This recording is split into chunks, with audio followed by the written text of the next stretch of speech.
Solo levelling के episode number 4 में बताया जाता है कि जिनवू एक डंजन से बाहर आता है और उसके पास 2 मटेरियल हो जाते हैं और उसे एक और चाहिए जिसको जोड़ के वो एलिक्सर ऑफ लाइफ बनाएगा। जब जिनवू डंजन से बाहर आता है तो उसका रैंक भी काफी बड़ा होता है। इसके बाद जिनवू को हम देखते हैं हंटर रैंक एसोसिएशन में, जहाँ पर हम देखते हैं कि एक गिल्ड का मेंबर भी होता है जो कि नए बंदों को अपनी गिल्ड में रिक्रूट करने का काम करता है और वो जिनवू को भी वहाँ देखता है, जिसे देख के वो अपने बॉस को फोन मिलाता है और वो जिनवू के ऊपर छुप कर नजर रखता है और गिल्ड का लीडर बोलता है कि मैं भी वहाँ पर आ रहा हूँ। और फिर हम और भी 3 लोगों को देखते हैं जो अपना रैंक बढ़वाने के लिए आए होते हैं। कई तो ऐसे होते हैं जो अपना हंटर लाइसेंस पाने के लिए आए होते हैं। उनमें से एक बोलता है कि मैं हंटर बन के पैसे कमाना चाहता हूँ, फिर पैसे जोड़ के अपने बीवी और बच्चों के साथ रहूंगा। और उनमें से एक आदमी बोलता है कि जब तक तुम ई रैंक हंटर नहीं हो तब तक सब सही रहेगा, जिसे देख कर जिनवू थोड़ा सा मुस्कुराता है और बोलता है कि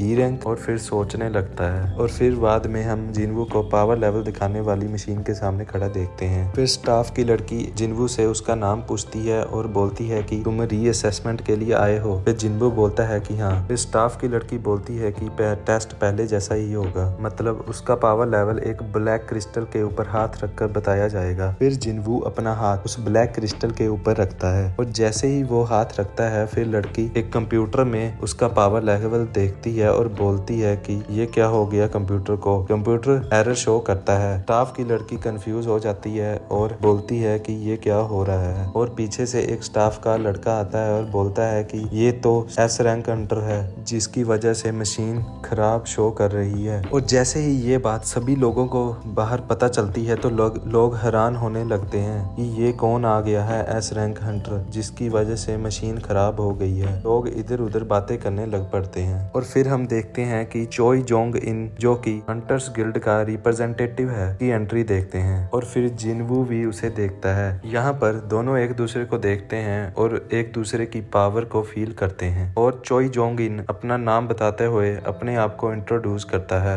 लेकिन जिनवू उसे पूरी तरह से इग्नोर मारता है, जिसे देखकर वहाँ खड़े सभी लोग बड़ी हैरानी से देखने लग पड़ते हैं और इधर उधर बातें करने लग पड़ते हैं। और फिर चोई जोंग इन अपने मैनेजर से पूछता है कि क्या मैंने उसे अपना नाम नहीं बताया। और फिर उसका मैनेजर बोलता है कि हाँ, आपने नाम बोला था। और फिर ये सुन के चोई जोंग इन गहरी सोच में सोचने लग पड़ता है। और फिर हम वहाँ प्रेसिडेंट बेक को भी देखते हैं जो फोन पे बोल रहा था कि मैं भी वहाँ आ रहा हूँ। और फिर चोई जोंग इन मन में बोलता है कि अगर प्रेसिडेंट बेक यहाँ दौड़े दौड़े आता है जिनवू को ढूंढने के लिए तो मतलब ये वही नॉन मेंबर है जिसने रेड गेट को कॉन्कर किया है। और फिर प्रेसिडेंट बेक भी जो इन को देखते हैं और फिर प्रेसिडेंट बेक मन में बोलता है कि जोंग इन को भी पता लग गया जिनवू के बारे में जिसने की रेड गेट जीता हुआ होता है। और फिर रात होती है और हम जिनवू को अपनी माँ के पास देखते हैं हॉस्पिटल में। जैसे ही जिनवू हॉस्पिटल से बाहर आता है वहाँ पर वो सिक्योरिटी गार्ड को देखता है और सिक्योरिटी गार्ड उसे बोलता है कि हम सभी हंटर को मॉनिटर कर रहे हैं। और सिक्योरिटी गार्ड बोलता है कि हम सभी हंटर को सजा दे रहे हैं जो भी लॉ को ब्रेक कर रहा है। और फिर हम एक बूढ़े आदमी को देखते हैं जो कि जिनवू को मिलकर बोलता है कि मुझे तुमसे मिलकर बहुत खुशी हुई।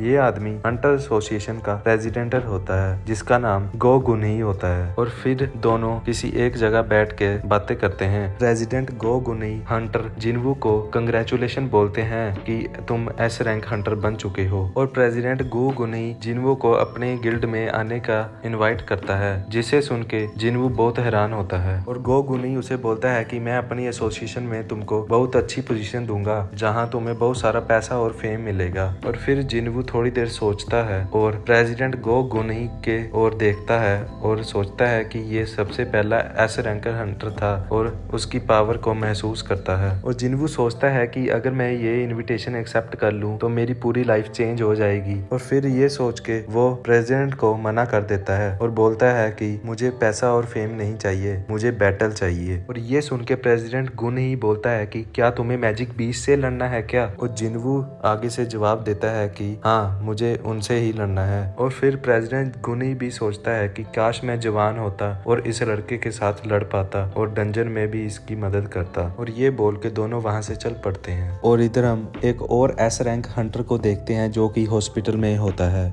जिसको जिनवू के डैड ने पिछले एपिसोड में काफी मारा था। और फिर हम डेप्यूटी डायरेक्टर को भी देखते हैं जो वो उस एस रैंक हंटर से बोलता है कि क्या सच में उसका डैड इतना पावरफुल था। और फिर इसके जवाब में एस रैंक हंटर बोलता है कि क्या तुम्हें वो इंसान भी लगता है क्या। और जवाब में बोलता है कि वो सच में एक मैजिक बीस्ट है। और इसके बाद अगले सीन में हम देखते हैं कि जिनवू ऑनलाइन शॉपिंग कर रहा होता है, लेकिन उसके पास पैसे नहीं होते हैं। लेकिन उसे अगले डंजन में जाने के लिए कुछ ना कुछ हथियार लेने पड़ेंगे। और फिर हम अगले सीन में देखते हैं प्रेसिडेंट बेक और उसके मैनेजर को, जो कि जिनवू की प्रोफाइल देख रहे होते हैं और बोलते हैं कि ये शायद एक हाल्स रैंकर है। और जवाब में उसका मैनेजर बोलता है कि रिकॉर्ड्स में बताया गया है कि ये काफी बार इंजर हुआ है। फिर प्रेसिडेंट बोलता है कि हाँ, शायद ये फॉल्स रैंकर नहीं है, क्योंकि हम इसे हॉस्पिटल में भी देखते हैं। उसके जवाब में मैनेजर बोलता है कि हाँ, वो उसकी अपनी माँ को मिलने जाता है, जो कि काफी बीमार है। और उसकी पूरी इंफॉर्मेशन प्रेसिडेंट बेक को बताता है। इसके बाद जिनवू को हम एक माइनिंग टीम में देखते हैं, जो कि किसी डंजन में जा रही होती है। ये डंजन एक ए रैंक का डंजन होता है, लेकिन जिनवू एक माइनिंग टीम में होता है, जो कि असॉल्ट टीम से पूरा अलग होती है। असॉल्ट टीम जब जैसे ही बाहर आती है, वो माइनिंग टीम तब अंदर जाती है। फिर जिनवू अपने मन में बोलता है कि इन्होंने सभी मैजिक बीस्ट को मार दिया, लेकिन बॉस को नहीं। फिर जिनवू मन में बोलता है कि ये तो चोई जोंगिन है, जिसको मैंने कल देखा था।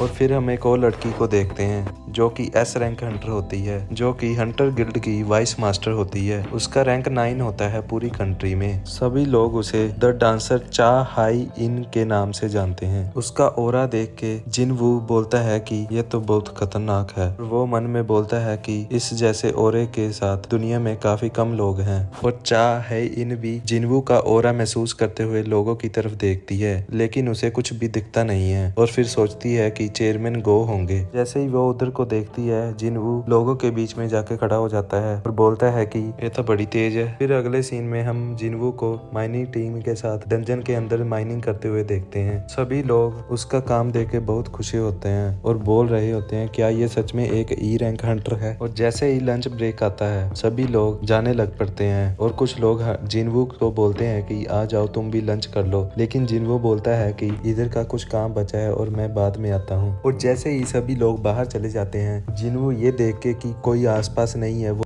डंजन के बॉस के पास दौड़ा चला जाता है। और वो डंजन के बॉस के गेट के सामने खड़ा होता है और मन में सोचता है कि क्या ये सच में बॉस का रूम है। और बोलता है कि ये तो स्ट्रॉन्ग फील हो रहा है मेटस से। मेटस पिछले डंजन के बॉस का नाम था। और जिनवू बोलता है कि शायद मुझे बॉस को नहीं हराना चाहिए, क्योंकि अगर मैंने एक बार लड़ाई शुरू कर दी तो डंजन क्लोज हो जाएगा और सभी माइनिंग के लोग यहाँ पर फंस जाएंगे। और फिर हम चा हाय इनको जिनवू के पीछे देखते हैं और वो जिनवू से बोलती है कि तुम यहाँ क्या कर रहे हो। और वो फिर से बोलती है कि मैं तुमसे आखिरी बार पूछूंगी कि तुम यहाँ क्या कर रहे हो। और ये बोल के एपिसोड खत्म हो जाता है। तो गाइस, यहीं तक था हमारा एपिसोड नंबर 4। अगर आपको ये वीडियो पसंद आई हो तो लाइक सब्सक्राइब करना ना भूलें। तो चलिए अगले एपिसोड में मिलते हैं।